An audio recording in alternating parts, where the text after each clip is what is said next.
ये गांधी है, ये धोखा देने वाला आदमी है। इसने सबको धोखा दिया है। और संविधान के पार्लियामेंट बोर्ड में पास हुआ, क्या पास हुआ? समता, स्वतंत्रता, बंधुता और न्याय पर आधारित। 47% ब्राह्मण संसद पर क्या करते हैं? कब्जा करते हैं।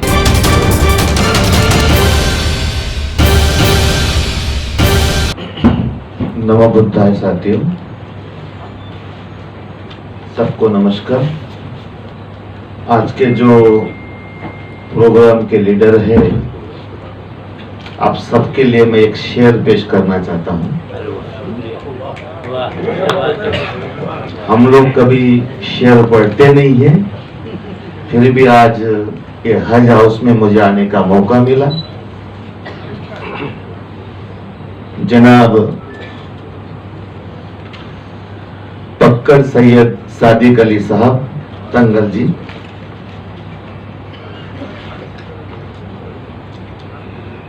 हम यह नहीं कहते हैं कि हमें आपसे बड़े हैं। हम यह नहीं कहते कि हम आपसे बड़े हैं, लेकिन यह बहुत है कि हम आपके साथ खड़े हैं। लेकिन यह बहुत है कि हम आपके साथ खड़े हैं। अल्लाह मेरा बाग बिखरने से बचाना, अल्लाह मेरा बाग बिखरने से बचाना, कुछ फूल भी कांटों में हिमायत में खड़े हैं। साथियों, मुझे अंग्रेजी नहीं आती है और जो अंग्रेजी में बोले वो मुझे कुछ समझ में नहीं आया। मैं स्पष्ट वक्ता हूं, लेकिन हमारे क्रिश्चियन धर्म गुरु ने जो आरएसएस का नाम लिया है वो समझ में आया। हमारे सिख धर्म के लोग हैं, मुस्लिम धर्म के लोग हैं, हिंदू धर्म के लोग हैं, आप सभी लोग हैं, आप सभी बुद्धिजीवी लोग हैं। तो मैं मौलाना जी एक एग्जाम्पल देता हूं, एग्जाम्पल से मेरी बात शुरू करता हूं। आप सबको मालूम होगा, मुर्गी सबको मालूम है। हम यहाँ पे बैठे हुए करीबन 95% लोग मुर्गी को इस्तेमाल करते हैं। तो मुर्गी को पकड़ने के लिए मुर्गी पकड़ने वाला दाना डालता है। आप सबको पता होगा, लेकिन फिर भी मैं आपको बताता हूं, थोड़ा गौर से सुनिएगा। वो मुर्गी को दाना डालता है और उसके मुट्ठी में कुछ नहीं रहता, खाली आव आव करता है। मुर्गी 2-3 बार उसके पास आती है, समझती है इसके पास कुछ भी नहीं, फिर भी आती है, उसके चंगुल में फंस जाती है।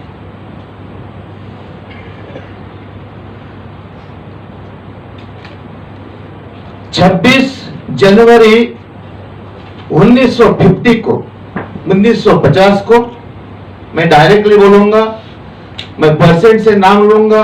100 साल से नहीं, हजारों साल से वो लोग इस देश पे राज कर रहे हैं, मैं सब बताऊंगा। मुझे कोई फिक्र नहीं है और मुझे कोई दुख नहीं है। तो 1950 को जब संविधान लागू हुआ, हम लोग सब कह रहे कि संविधान खतरे में है, दस्तूर खतरे में है। हम लोग सब कह रहे हैं कि देश की हालत है वैसे ऐसे है।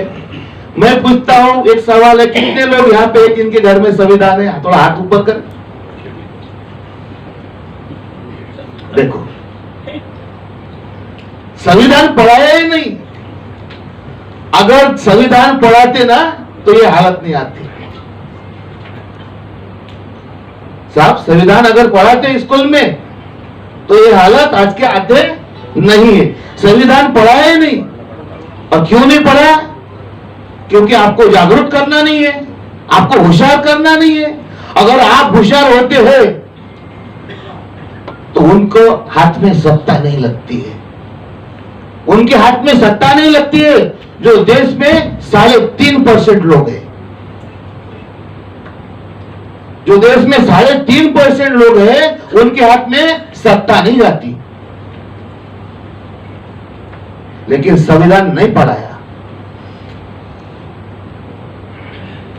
1950 को देश में 26 जनवरी 1950 को देश में संविधान लागू किया और संविधान के पार्लियामेंट बोर्ड में पास हुआ।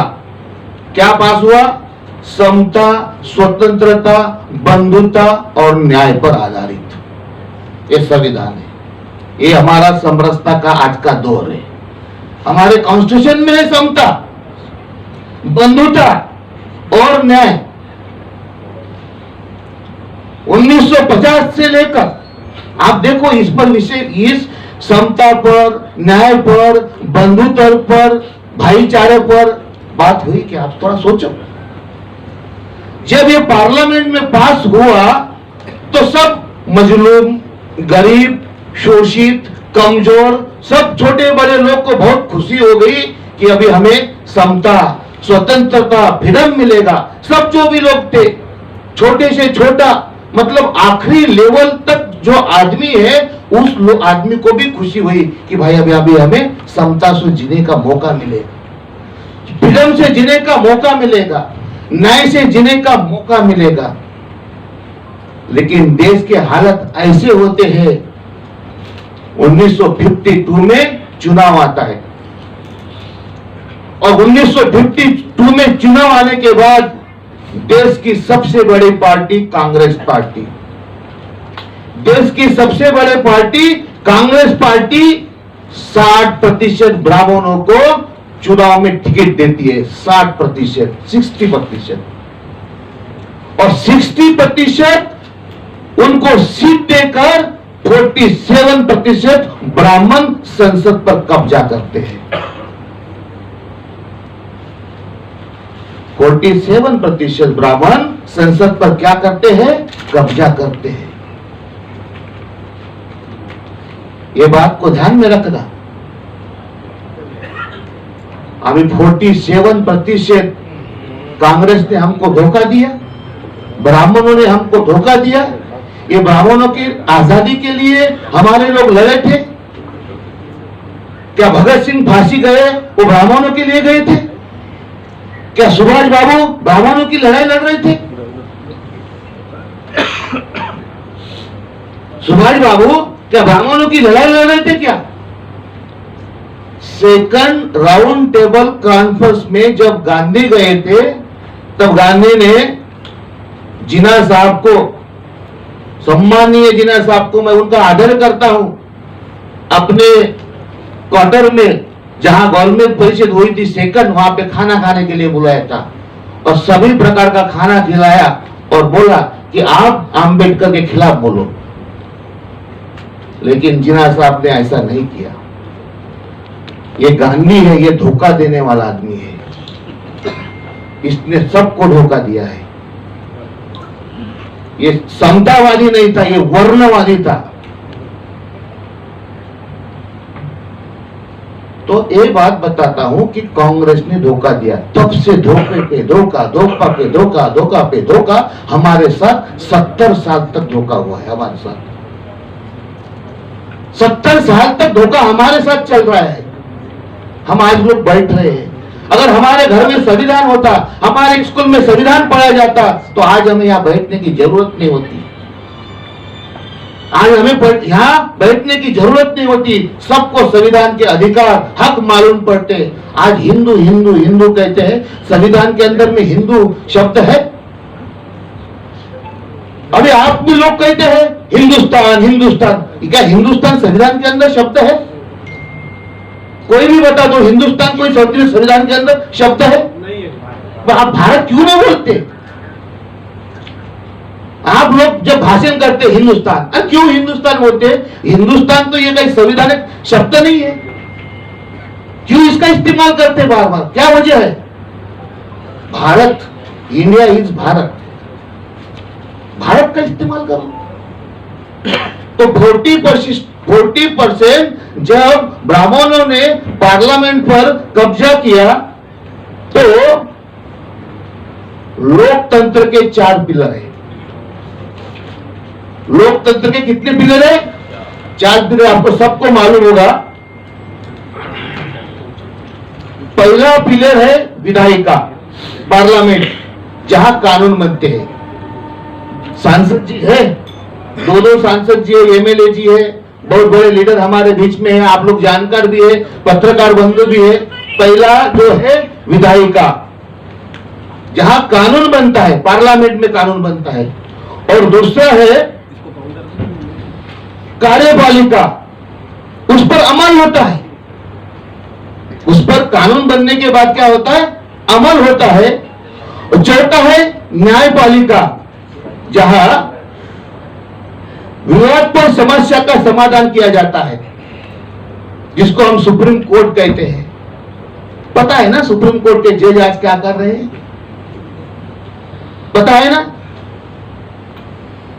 तंगल साहब जी हमारे महाराष्ट्र के औरंगाबाद में एक हमारे जलील साहब सांसद है एमआईएम के, उनको उनके कुछ लोगों ने शेड्यूल कास्ट के दीपक सोनोने करके शेड्यूल कास्ट के एक आदमी को क्या मारा पीटा, क्या होगा पता नहीं। इतना भड़काया जा रहा है हमारे को, हमारे व्हाट्सएप पर आ रहा, देखो बौद्धों पे अत्याचार हो रहा है। लेकिन एक बात ध्यान में रखो, ये महाराष्ट्र का नहीं, ऑल इंडिया का जो अम्बेडकरवादी है वो बड़ा बुद्धिजीवी है। वो किसी धर्म के खिलाफ एक्शन नहीं लेता, वो किसी धर्म के खिलाफ एक्शन नहीं लेता, आज तक नहीं एक्शन लिया। किसी मजहब के खिलाफ एक्शन नहीं लेता, क्योंकि वो पढ़ा लिखा है, जानता है धर्म में भेद नहीं है। धर्म में भेद नहीं है, जाति नहीं है। अभी हम धर्मगुरु है, एक छोटा सा एक उदाहरण बताता हूं कि हम लोग धर्मगुरु है। सिख है, बुद्धिस्ट है, क्रिश्चियन है, जैन है, हम लोग धर्म गुरु है। थोड़ा सा वो ये होगा, लेकिन थोड़ा समझ जाओ, बताना जरूरी है। हम लोग धर्म गुरु है और हम धर्म गुरु। पहले हमारे यहाँ कमोड नहीं थे, संडास नहीं थे, तो बाहर ही जाना पड़ता था।